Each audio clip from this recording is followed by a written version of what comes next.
Hello friends, welcome to my channel Rudra daily quest. ఈసారి మనము ఒక ప్రాచీనమైన ఆలయం గురించి తెలుసుకుందాం.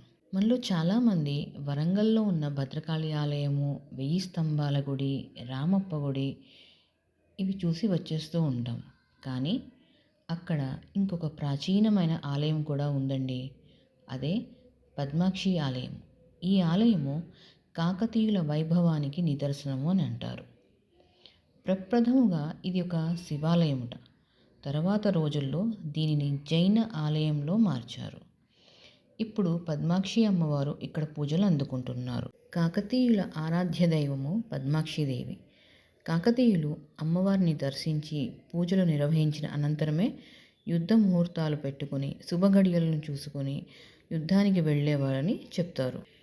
ఇక ఈ ఆలయము వరంగల్ రైల్వే స్టేషన్కి 7 కిలోమీటర్ల దూరంలో ఉంది.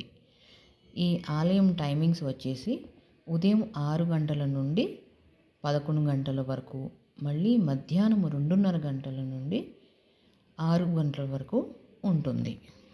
ఈ ఆలయం ప్రత్యేకత ఏంటంటే ఇక్కడ అమ్మవారు ఉదయం బాలికగాను, మధ్యాహ్నం యువతిగాను, సాయంత్రము వృద్ధురాలిగాను కనిపిస్తారు. మరొక విశేషము ఏంటంటే ఈ ఆలయము పంచాక్షిదేవి ఆలయాల్లో ఒకటి. అంటే మనకి కంచి కామాక్షి, మధుర మీనాక్షి, కాశీ విశాలాక్షి, హంపి విరూపాక్షి ఎలానో పద్మాక్షి అమ్మవారు. ఈ అమ్మవారిని సిద్ధేశ్వరి అమ్మవారిని కూడా పిలుస్తుంటారు.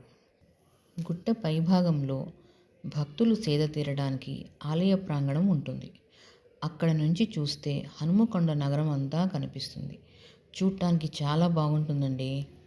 ఇంకా ఆలయం ఎంట్రన్స్లోనే ఈ దేవాలయానికి వచ్చే స్త్రీలు జడలు, గాజులు వేసుకొని రాగలరు అనే ఒక బోర్డు కూడా మనకి కనిపిస్తుంది. ఇక్కడ మనం చూసినట్టయితే ఈ ఆలయము హిందూ, జైన సంస్కృతుల కలయికలో వైవిధ్యాన్ని కనపరుస్తూ చూపులను విస్మయానికి గురిచేస్తూ ఉంటుంది. చాలా బాగుంటుంది. కొన్ని చారిత్రక ఆధారాలను బట్టి ఒకప్పుడు ఇక్కడ వసతి అనే జైన మందిరం ఉండేదని అధికారులు చెప్తుంటారు మనకి.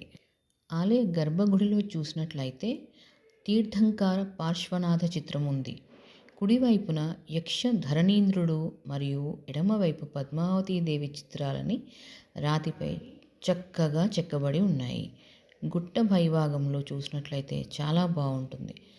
అసలు అక్కడ సేద తీరితే మాత్రం మన ప్రాబ్లమ్స్ అన్నీ మర్చిపోతామండి మనము. ఈ ఆలయంలో ఉన్న గరుడ రూపాన్నే కాకతీయ రాజైన ప్రతాపరుద్రుడు ధ్వజ పతాకంగా ఉపయోగించుకున్నాడట.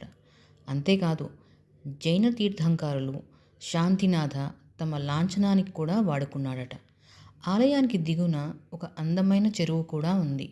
ఇక్కడ ప్రతి ఏటా బతుకమ్మ పండుగను, దసరా ఉత్సవాల్లో తెలంగాణ స్త్రీలు అత్యంత వైభవంగా జరుపుకుంటారు.